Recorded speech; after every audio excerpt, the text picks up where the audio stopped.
Good evening. Welcome to the Big Story. I'm Regina Lay. I'm Pauline Verzosa. And I'm Shawn Yao. Tonight's big stories. Comelec suspends the printing of ballots for the 2025 midterm elections after the Supreme Court ordered the poll body to reinstate candidates. And President Bongbong Marcos, who captured an overwhelming mandate with 31 million votes, sees his net satisfaction rating drop by 13 points in SWS's most recent survey. And Japanese Foreign Minister Iwaya Takeshi in Manila for a courtesy visit expresses grave concern over escalating maritime tensions in the South China Sea and rejects any unilateral attempt to change the status quo in the region.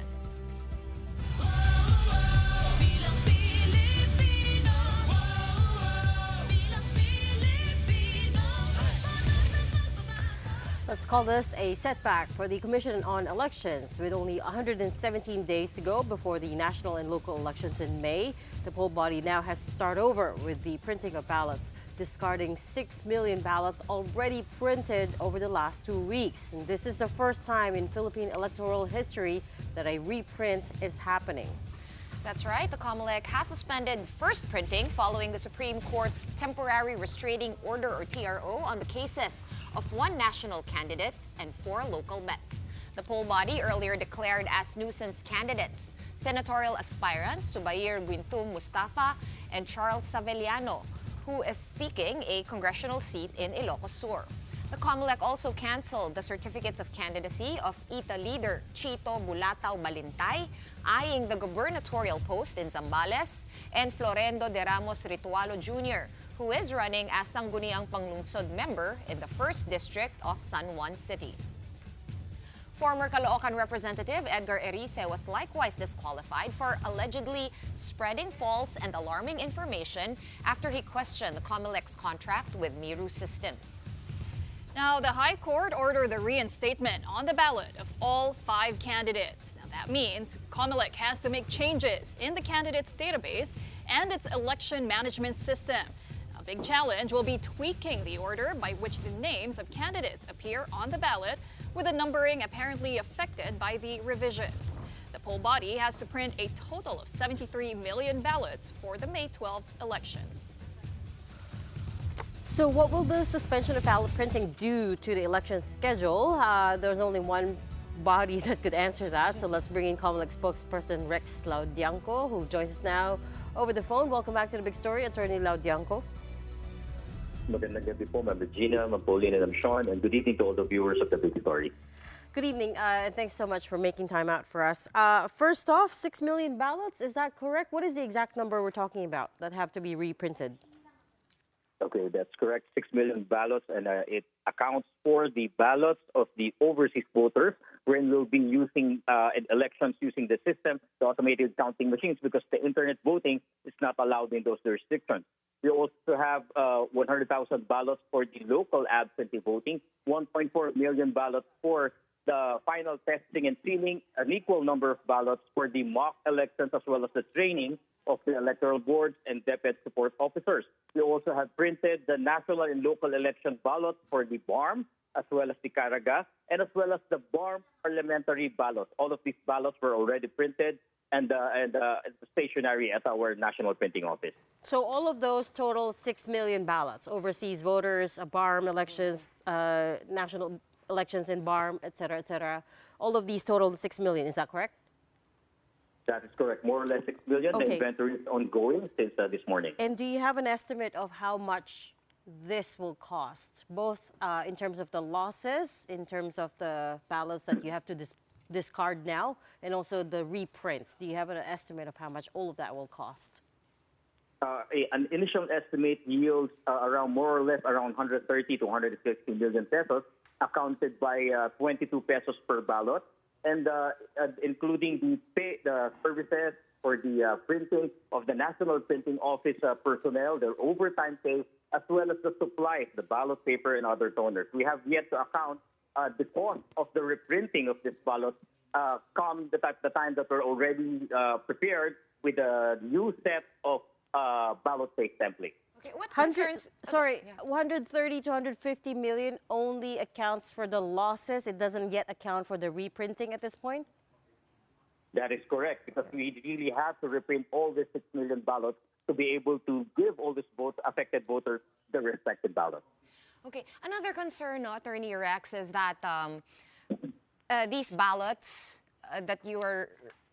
I forgot my question actually, but go ahead, go ahead. So let me just follow through with the money question. Do we have the budget? Do you have the budget for all of this additional costs that clearly you had not accounted for at the start? That is correct. This is something new for us. The Comelec Finance Department is already assessing our budget. Indeed, we will be needing to use our savings if there are any. And if these savings are not enough, we really have to go to Congress for supplemental appropriations in order to carry through with the reprinting of the 6 million ballots. Okay, now I remember my question. I was concerned about where you would get the additional money. And on top of that, because this has never happened before, I was wondering whether there are kind of like guidelines on what will happen in case, you know, ballot printing has been suspended at any point in the process. Is there some sort of precedent we can look at or some guidelines? Comelec is prepared for this. We have a contingency plan in place, and that's why immediately upon receiving news and confirming from the Supreme Court website of the temporary restraining orders issued, even before receiving our formal copy, we had immediately suspended the printing of the ballots and tasked our information technology group to update, to change and amend the database. And then in the following days, including today, we are now amending and changing the election management system. Come tomorrow, we'll be starting with the amendment and changes to the automated counting machine and the consolidation and canvassing system with the hope that if a new certification is needed, we will be able to do that by Saturday or Monday, so that after the certification, we could generate the new ballot paste templates, put it up on our website, serialize it, and then and only then can we begin the printing of the ballots. We have to start again with the ballots that I have enumerated, because these are the first ones to be printed in order for them to be deployed first. As you could see, the first ballots that we print are those farthest to be deployed and had to get out of the Comelec warehouse the soonest. You said you're going to have to fall back on the savings first, and then if that's not enough, you go back to Congress to ask for more money. How much in savings does the Comelec have at this point? Right now, I don't have the figure for savings, because the savings come from the procurement, the bidding. Those are because we're getting the lowest prices. The savings or the leftover from the approved budget from the contract cannot be considered as savings of the Comelec. All right, Attorney, correct me if I'm wrong, but so far this is just a temporary restraining order granted on these candidates. But if the Supreme Court grants in favor of Comelec in terms of the disqualification, what will that do to the ballots? Will not be changing anymore the ballots. We don't need to take out their names. It only takes an order coming from the Comelec implementing the decision of the Supreme Court in case that these persons are really disqualified. All we had to do is declare all the votes that they have garnered as stray, and even if they win, these votes will not be counted and they will not be proclaimed. Is that automatically implied in the Supreme Court decision, Attorney? That it already happened before, that a person who was able to secure a temporary restraining order was ultimately disqualified. What Comelec do in this case is that we consider these votes as stray. This is also the same situation in cases where a candidate supposedly had to be taken out but was left in a ballot, in case of cancellation of COC, in cases of Lewison's candidate, and in cases of disqualification. If they still are in the ballot and they do get votes, and even if they win, we declare these votes as stray, and we will not be proclaiming these candidates. Yesterday, we were talking to former Ilocos Sur Governor Chavit Singson, who, as you might know, has withdrawn from the senatorial race, although I don't think he's made it official yet. So if the Supreme Court upholds the ruling, does that mean you get a chance to take his name out of the ballot as well? It depends on when Mr. Singson will be personally submitting his affidavit of withdrawal. Comelec rules or certificates of candidacy requires the personal appearance and personal submission of an affidavit of withdrawal. The only instance that will be allowing a withdrawal of a candidacy when the person himself is not being present is in case of medical incapacity. In that case, the representative has to bring a doctor certification that indeed the original candidate is medically incapacitated to appear before Comelec. While we're on the subject, Attorney Rex, there are two other candidates off the top of my head. That's Lino Cayetano from Taguig, as well as from Marikina, Marcy Teodoro. They have also some issues with the residency jurisdiction. What's going to happen to these cases and their names on the ballots? Are the timings going to coincide with the reprint, etc.? As of now, their names are still in the ballots and even in the ballot page templates because their cases have yet to be decided by the commission. That's why they are still in the official ballot. And, Sorry, what do you mean the Comelec has yet to decide? I thought Comelec has rejected the residency transfer petition by Lino Cayetano. That is correct, but they have filed their respective motions for reconsideration, and these MRs are still pending before the commission and bank. Oh, I see. So the en banc has to decide on that. Any idea when that might happen? I don't have the timeline, and I cannot say for sure when these decisions will be coming out. But as of this moment, their names remain to be in the ballot because their cases are still pending with the commission and bank. Right. So like you said earlier, whether or not what happens to these cases, then their names and the votes that they gather will be declared as strays if, for example, the en-banc decides to disqualify them. That is correct. Yeah. Okay. That is correct. And the decision of the commission and bank becomes final and executory. So with that, Attorney, are you aware of any other cases pending that could still be included in the ballots that you haven't included yet in the printing? I mean, now that you will be reprinting all these 6 million ballots, could there be, kumbaga, pahabol pa na mga kandidato, kumbaga, if their TROs are also granted by the Supreme Court? That is also a possibility because we know for a fact that there are several cases also and still pending with the Supreme Court, and we don't know what will be the disposition of these cases. Will the Supreme Court issue another round of temporary restraining order? And if that happens, again, we have to restart the process. We're going back to zero because every time there's a change, we really have to change the whole system from the program to the ballot-based templates, including those programs installed in the automated counting machines. And in fact, the ballot printing is at the back end of all these processes.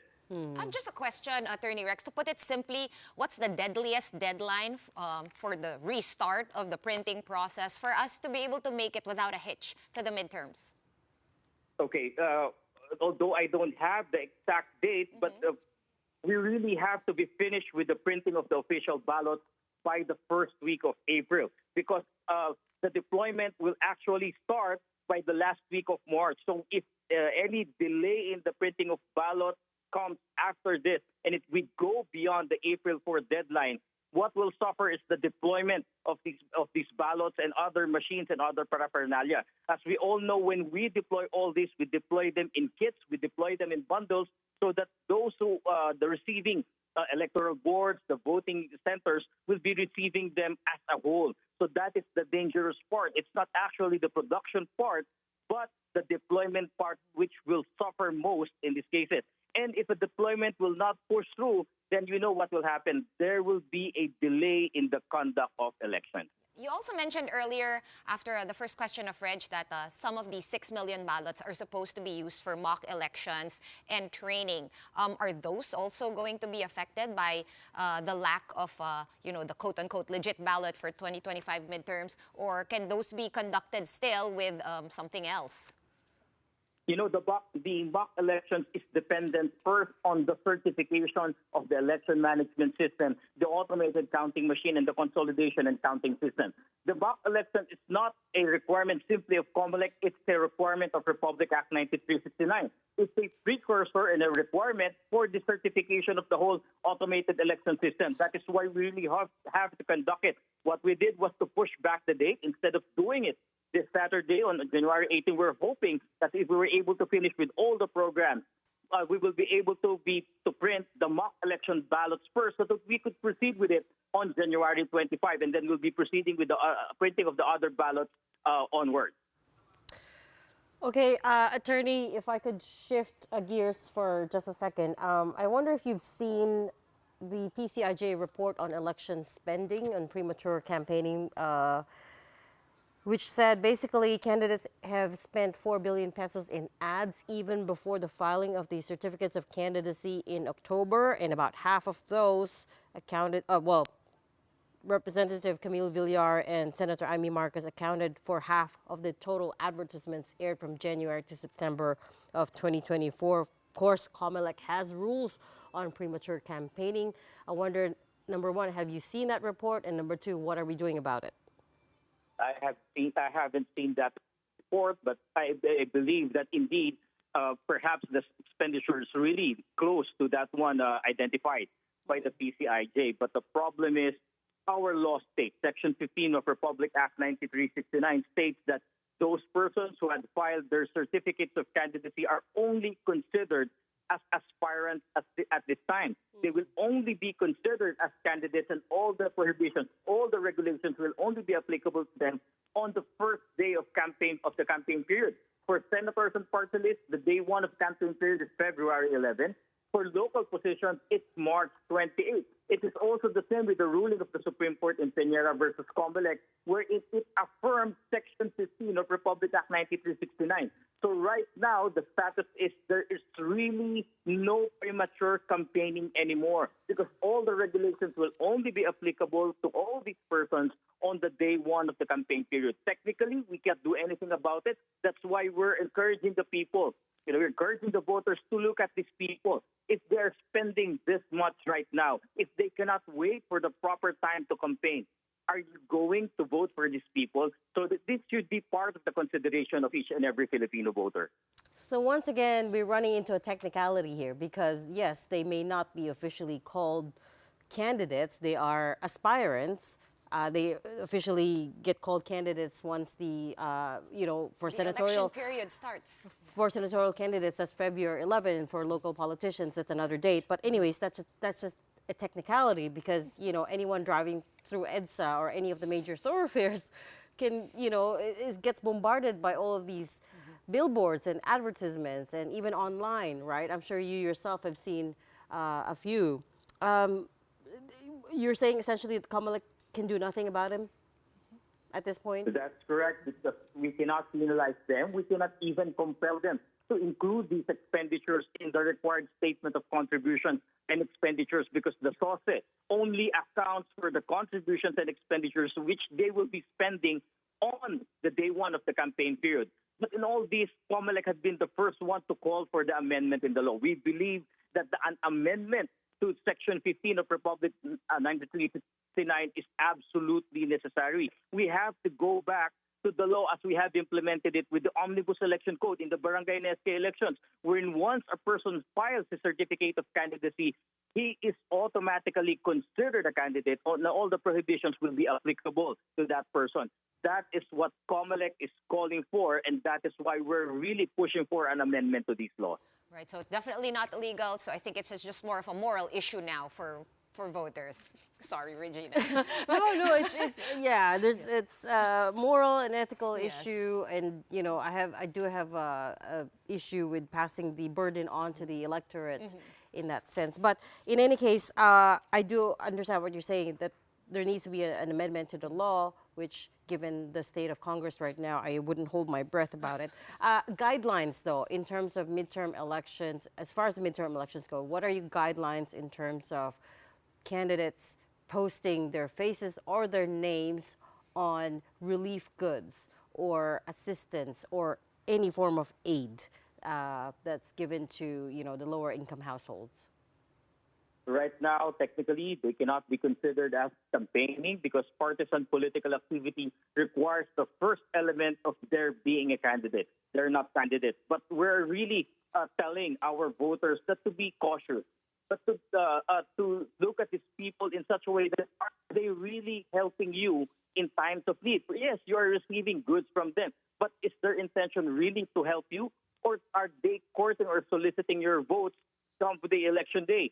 So what we can do right now is to look at the behavior of the candidates. But you can be rest assured that come the day one of the elections, Comelec will really implement the law. That is why in the exemption requested by the DSWD for their AKAP, AIX, and other programs, the DOLE and their TUPAD, the DOH and their MAIP, one of the new impositions, conditions imposed by Comelec is that any politician, any candidate in whatever form of nature, even their staff, cannot be present during the distribution of this aid.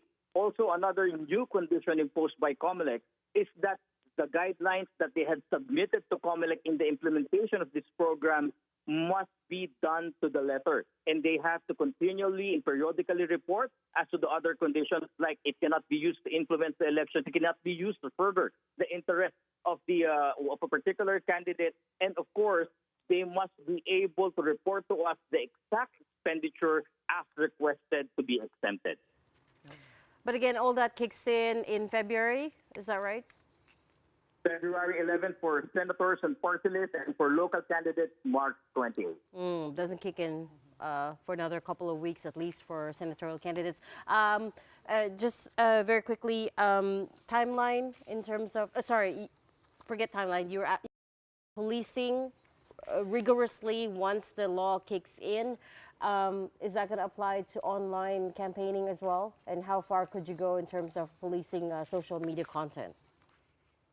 We really have to admit that there are no laws regulating social media, but that doesn't mean that Comelec cannot do anything about it. That's why we have partnered with practically all the social media platforms. We had, through our resolution, required the registration of social media channels to be used for the campaign. So outside of those registered with us, we will be asking the social media platforms to cancel, to deactivate, to take down, and perhaps suspend the accounts which didn't follow Comelec resolutions. We will also be looking into it because any violation of Comelec resolution may result in the disqualification of that particular candidate. So also, we have tasked the social media platforms to look into the use of artificial intelligence in propagating fake news, disinformation, and misinformation. And of course, we have to ensure that all the costs of the boosting and the payment for the political ads must be reported to Comelec, not only by the candidates,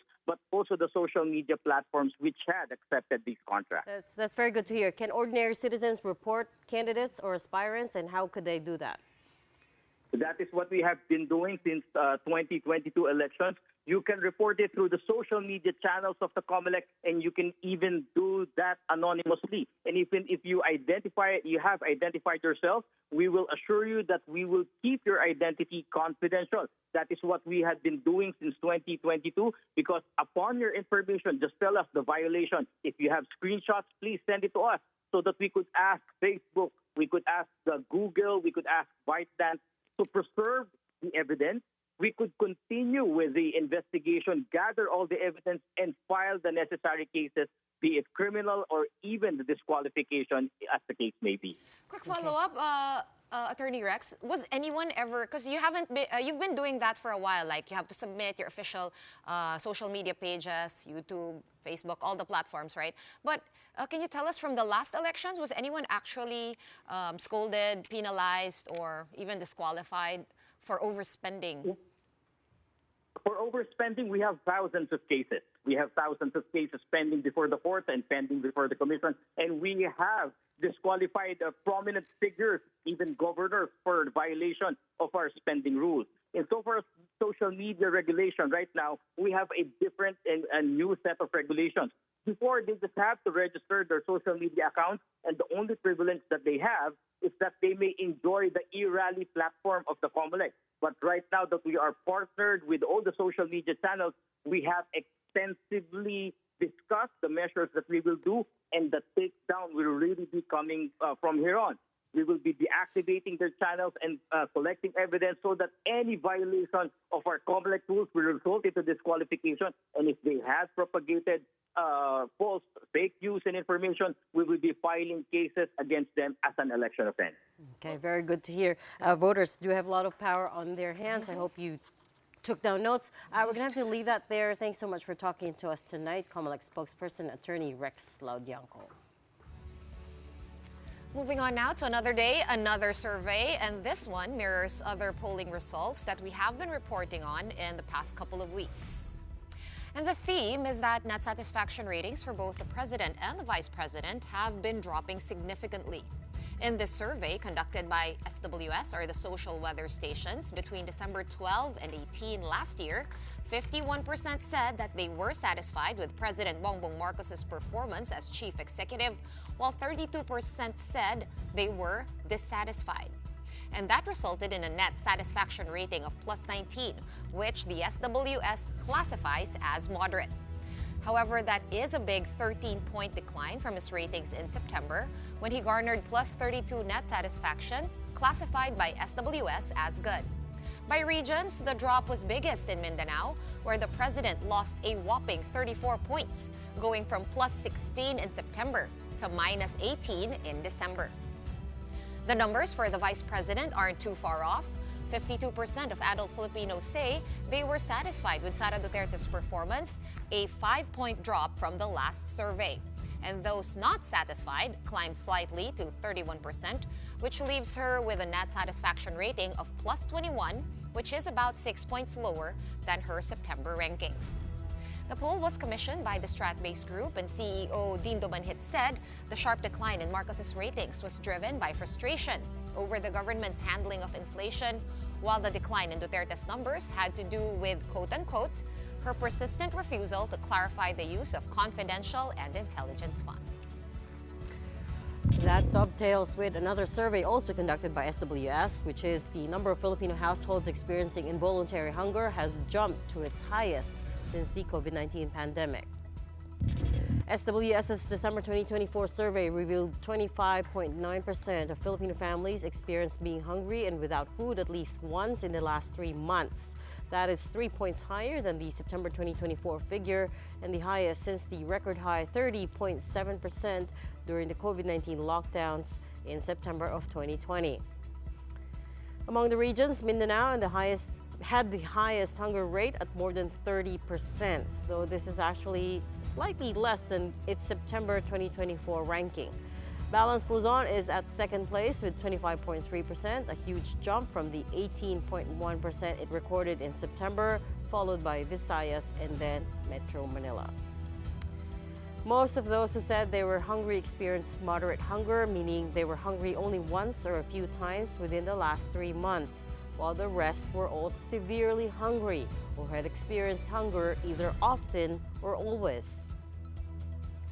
Both moderate and severe hunger rates rose in December compared to September of 2024. And it's also worth noting that those who said they were hungry were often also poor. SWS conducted the survey face-to-face to a total of 2,160 adults from December 12 to 18 of last year. We're going to take a quick break, but up next, motorcycle taxis may be a common sight on roads now, but they're still illegal. We speak to one rider party list on efforts to legalize this mode of transportation when the big story returns. Stay tuned.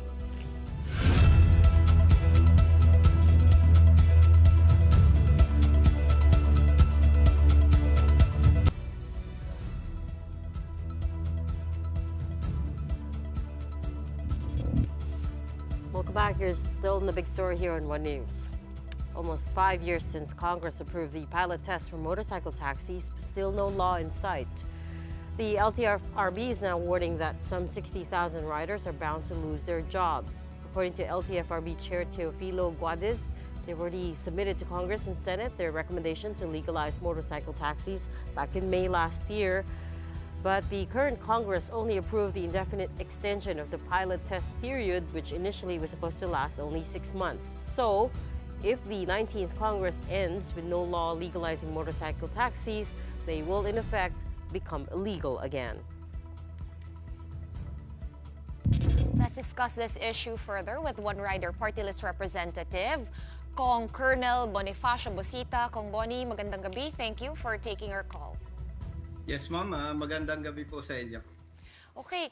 Kung Bonnie, narinig niyo naman po yung report. I'm not sure kung narinig niyo rin po yung speech ni Senator Grace po kahapon. Sinasabi nga niya na, I think by now dapat maipasa na natin to. Ano po yung thoughts ninyo? And also since One Rider po ang pangalan ng inyong party list, na number 2 party list ng eleksyon, ano po ang, nasa na po tong bill at ano po yung chances na maipasa ito?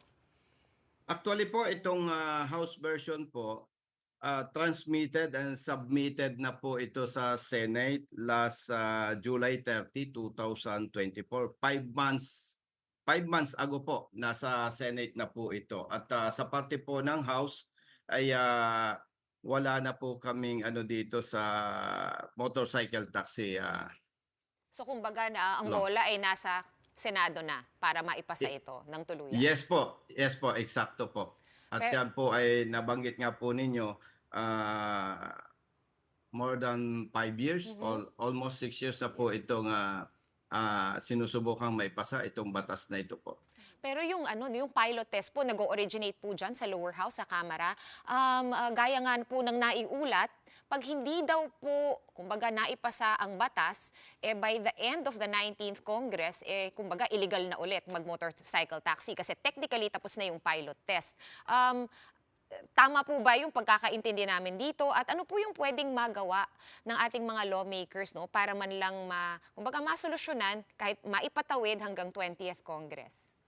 Actually po, itong pilot program, matagal na pong tapos ito at lampasan na kasi wala namang pilot program na years ang binibilang At tama po kayo, kung after nitong 19th Congress, hindi naman po sinasabi nating illegal, pero ang nakikita po natin dyan, may pamamaraan pa rin po para maipagpatuloy po itong programa. But then, ito po ang aking binabanggit ay opinion ko lamang sapagkat ako po ay isa lamang sa mga members ng Committee on Transportation dito po sa House of Representatives.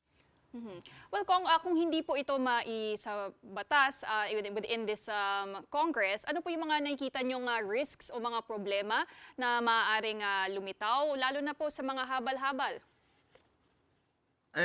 Just the same, kasi may law enforcement naman po dyan na kapag ka po habal-habal, pag sinabi po kasing habal-habal, illegal po ito at hindi po sila covered nitong mga approved service provider, ay ipagpapatuloy lang naman po. Wala namang mababago kasi katulad nga po ng nabanggit ko sa inyo, matagal na po tapos itong pilot program. Pero hindi naman po natin pwedeng isakripisyo po ang panig ng mga motorcycle riders, ganoon din po ng mga customers nila. Kaya kung itatanong po natin kung matapos ang 19th Congress at hindi pa rin ito maipasa, kung titingnan po natin, back to zero ito sa 20th Congress. And just a follow-up, Kong Bonnie, kasi 60,000 riders daw, yun ang estimate. Di natin sure, baka nga mas marami pa doon ang maapektuhan nito or at least mangangamba sila, di ba? Kung ano magyayari, nasa limbo, hindi malinaw yung patakaran. Nakakausap niyo po ba sila? Madalas po ba sila umakyat dyan sa opisina ninyo at magdulong ng kanilang mga problema at mga hinaing? Actually po, may mga problema sila pero kung titingnan po natin ay so far na-address naman po. Ang maganda lamang po nito kung maisabatas ito, mare-regulate po at mas mapoproteksyonan sila. But what are they saying, Congressman? Ano yung sinasabi nila sa inyo in terms of their worries about this issue? Siyempre po at ang gusto nila ma-legalize yung kanilang hanapbuhay. Dahil marami pong mga questionabling practices or ini-implement po ng ibang mga kanilang service provider. Pero ito po ay napag-usapan na po sa mga naganap na hearings at so far, yung mga problema pong ito ay hindi na rin nila binabanggit na sinasabing nangyayari pa rin. Katulad po nitong incentive. Dati po, meron dyan service provider, TNBS, na nagkakat sila doon sa tips na dapat sana po sa riders lamang mapupunta. So, all in all, kung titingnan po natin, hindi naman masyadong malaki ang problema dahil sa tagal na nga po nitong pilot program na ito, parang na-correct na yung mga dapat i-correct. At ang talagang hinihintay na lamang po ng mga riders ay talagang malegalize po ito. Okay, ang next question ko sa inyo, Kong Bonnie, medyo kabig lang ng konti, no? Ito ba yung reason kung bakit tatatakbo kayo para sa Senado sa upcoming midterm election since nandun nakabinbin yung bill at mukhang nandun siya naipit? Plano nyo ba siya i-champion kung kayo ay pagpalain? Alam niyo po, isa lang yan. Pero nung ako po ay major pa lamang sa PNP, nakita ko na po yung mga problema particularly ito pong mga pang-aabuso, hindi lamang po sa mga riders, kundi sa mga truck drivers and other motorists nationwide. And ito pong kung nadinig po ninyo, itong Fair Traffic Apprehension Act, na kung saan pag mali ang panguhuli o inabuso ang motorista, kapag nag-contest po sila, dapat po makompensate yung danyos. Unfortunately, isa po ako sa masipag na kongresista na nagtatrabaho sa loob at labas ng kongreso, pero nananatiling nakabinbin po ito sa Committee on Transportation dito sa House. Kaya talagang aminin po natin na medyo masama ang loob ko na dapat sana ay naipasa na ito. So, yun po ang isang bagay na nagtulak sa akin para tumakbong senador. And may mga problema pa rin po tayong nakita na napakadali naman ang solusyon, pero ang kailangan lang po talaga dedikasyon. At alam na alam ko po na madali naman itong masusolusyonan kung lolobin ng Diyos at susuportahan tayo ng mga kababayan na maluklok po tayo sa Senado. So, meaning, hindi naman po tinitingnan natin yung problema lang ng mga motorista, kundi yung mga problema rin po ng ating mga kababayan. At kung ito po ay i-detail ko sa inyo, ay talagang napakarami po at ayaw ko naman banggitin dahil baka parang lumalabas po na nangangako lamang ako para maluklok sa Senado. Okay, pero kung nabanggit nyo nga po, no, problema ng mga rider, pero at the same time, pag-usapan din naman po natin dun sa mga tumatangkilik nitong mga motorcycle taxis. Isang concern din po kasi dyan is the safety of those who ride. Paano po ma-ensure yung safety ng mga riders din ng mga motorcycle taxis, at the same time ensuring na rin yung convenience na nga by using these apps? Yes, ma'am. In terms of security and safety, ano po, katulad po nitong mga nagdaang araw, may mga na-aksidente po, na ospital at dumulog po sa ating opisina. So far, responsible naman po itong mga service provider at talaga naman pong sinasagot nila yung mga pangangailangan, yung hospitalization, and actually, naka-insured naman po sila. And other than that, nagsusupport naman po itong mga ito dito po sa mga riders na na-aksidente at ganoon din po do sa kanilang mga pasahero. So kung titingnan po naman natin, ay napaka-responsable lang naman po nila. Ang kailangan lang po talaga, mas maging legal ito para siyempre, iba na po talaga yung legal para protektado po ang bawat isa. Hindi lamang po yung mga riders, kundi ganoon din po yung kanilang mga customers. Okay. Maraming salamat po, Kong Body. Babantayan po natin kung anong magyayari. Meron pa naman pong panahon, no, sa 19th Congress. But for tonight, thank you so much for your time. Maraming salamat sa oras, Congressman Bonifacio Busita ng One Rider Party List. Thank you. All right, we're taking another quick break, but right after that, Philippine sports patron Ricky Vargas gets another title as chef de mission to the 2028 Olympics in Los Angeles, California. The details of that when we return. Keep it here on One News.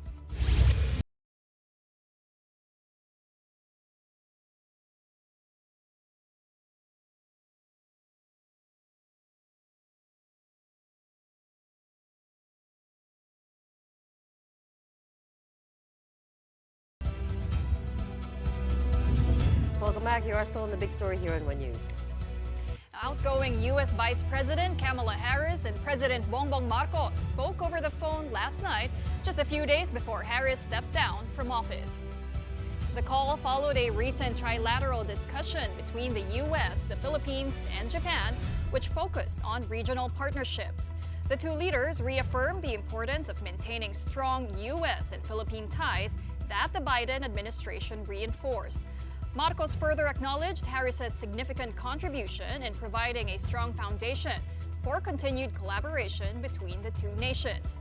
He said he had high hopes to, quote, build on that and continue to work in the years to come. They also addressed peace and security in the Indo-Pacific region, particularly in the West Philippine Sea, a key issue discussed in the trilateral with Japan. This is the third and likely final official meeting between Marcos and Harris, who last visited Manila in November 2022. still on foreign relations. We're just 5 days out before U.S. President-elect Donald Trump takes back the White House. And one of his key cabinet nominees, Defense Secretary Pete Hegseth, cleared his first hurdle on the way to nomination, which is the U.S. Senate's Armed Services Committee hearing. But boy, was it a long and at times very contentious hearing. For more than 4 hours, Hegseth was grilled over everything from accusations of sexual assault and drinking in the workplace to his inexperience to lead a department with 3 million employees. But perhaps most worrying for those of us in this part of the world is that he was unable to name a single country in ASEAN or the Association of Southeast Asian Nations, sparking worries over the future of U.S. support for the Indo-Pacific. Here's the exchange he had with Illinois Senator Tammy Duckworth. Can you name the importance of at least one of the nations in the ASEAN, and what type of agreement we have with at least one of those nations? And how many nations are in ASEAN, by the way? I couldn't tell you the exact amount of nations in that, but I know we have allies in South Korea and Japan and in AUKUS with Australia, trying to work on submarines with them. Mr. Hegseth, none of those countries are in ASEAN. Okay, speaking of Japan, President Marcos welcomed Japanese Foreign Minister Iwaya Takeshi at Malacanang for a courtesy visit today. The two leaders reaffirmed their commitment to stronger economic partnerships for mutual prosperity. Afterwards, both sides held a bilateral meeting presided over by Foreign Affairs Secretary Enrique Manalo. And that is where Takeshi raised grave concerns over tensions in the West Philippine Sea. I am gravely concerned that actions heightening tension in the South China Sea are repeated. Issue over South China Sea is a legitimate concern for the international community because it directly links to the regional peace and stability. Japan strongly opposes any attempt to unilaterally change the status quo by force or build up tension in the region. We strongly ask for easing of tensions. Japan also reassured the Philippine side that they will continue to provide continued development and maritime security assistance. Discussed today our commitment to pursue our trilateral cooperation between Japan, the United States, and the Philippines. And this is an issue that, of course, we reaffirmed in the tele-video conference between the President and the Prime Minister of Japan and the President of the United States. And this is an issue that we will also continue to discuss with the United States. I think we've made a number of agreements and undertakings in connection with the joint vision statement. And these are issues that we will continually discuss amongst the three of us. And before we go, the Philippine Olympic Committee announced key leadership appointments today. Ricky Vargas was named chef de mission for the Los Angeles 2028 Olympics, while Mr. Al Panlilio will be at the helm of the Aichi Nagoya 2026 Asian Games. The announcement was made earlier today during the POC's first General Assembly of the year. The upcoming 2028 Olympics have been shadowed by the recent wildfire disasters in Los Angeles, sparking debates on the preparations for the major sports event. Al Panlilio was also named the new chief of the Management Association of the Philippines, so he's taking on two big roles in this week. But you're right, the Los Angeles fires have really put a dampener on the preparations for the 2028 Olympics. Not just the fire, there's big questions over whether they could push through. Right, and there's also been some controversy on America has been actually accusing or doubting WADA, which is the authority in terms of the anti-doping agency, right? That's right. So, but there's like a rule that you can't, if you don't respect WADA as the authority in doping, then can you be your hosting privileges could be revoked. Oh wow! So that's also an ongoing dispute. So again, big questions over the so many hosting unprecedented of the 2028 Olympics. And so many questions coming to the fore, but I think everything is pretty valid as, you know, sports develops. There used to be no WADA. We didn't care what people took But for Filipinos, what I'm actually monitoring is boxing could actually be scrapped in Los Angeles, and that we know boxing is one of the sports that we usually dominate, right? So in the last Olympics, that was already talked about. It's already talked about. So is it going to happen, or is it still like a 50-50? Still being debated, yeah.